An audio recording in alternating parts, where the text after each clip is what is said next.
Go ahead. We had a time where we were get together to practice our stories, and she asked us, "Oh, can I tell someone else's story?" One of my favorite stories is this one right here, and it says that person's not going to be there. Can I just tell that one instead? I looked it up and I said, "Christy, you're the one telling that story." Just an example of how sometimes I'm very flaky. That's right.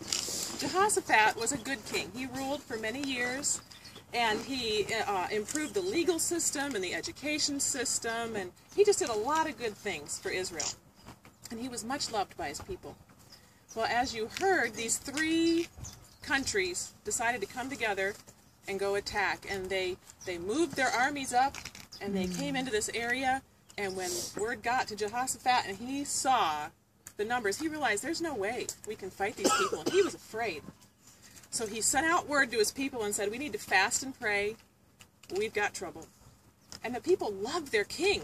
And so they didn't just stay where they were and fast and pray. They came to the temple with him, and Jehoshaphat went to the temple, and he cried out to the Lord, and the people fasted and prayed and cried out to God.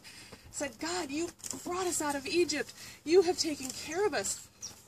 We're in trouble. Will you please save us? And while they were praying, a young prophet started prophesying and said, God said, listen, I've got this one. Don't worry. You're not even going to need to fight. Now I want you to go to battle, get ready, and go, and watch what I do. And then the Levites started prophesying and praising, and Jehoshaphat fell on his face, and all the people fell on their face in the temple and just had a worship service right there, thanking God for his salvation. So the next morning, they got up early. Jehoshaphat organized his people, and he got the other folks to go in front of the army and just to sing, the Lord is good. He saved us, and here we go. And they marched out to battle.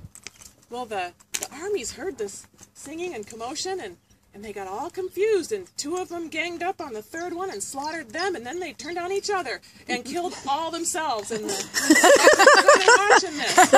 And when they got there, there was just corpses all over the battlefield, and Jehoshaphat said, folks, why don't you go out there and see if there's any valuables on the bodies? Well, it turns out the army had come with a lot of valuables, and they started gathering valuables from the bodies, and for 3 days they gathered, and finally they just had to stop picking up valuables because they couldn't carry any more with them back to Jerusalem. This is my favorite part. On the 4th day, they came back out to the battlefield just to worship and praise God and thank him. Then they picked up all their stuff, headed back to the temple, and again shared the story of what had happened, praised God there. When the surrounding countries heard about everything that had happened, they were terrified of Jehoshaphat, and his reign lasted in peace for many years. Glory to God.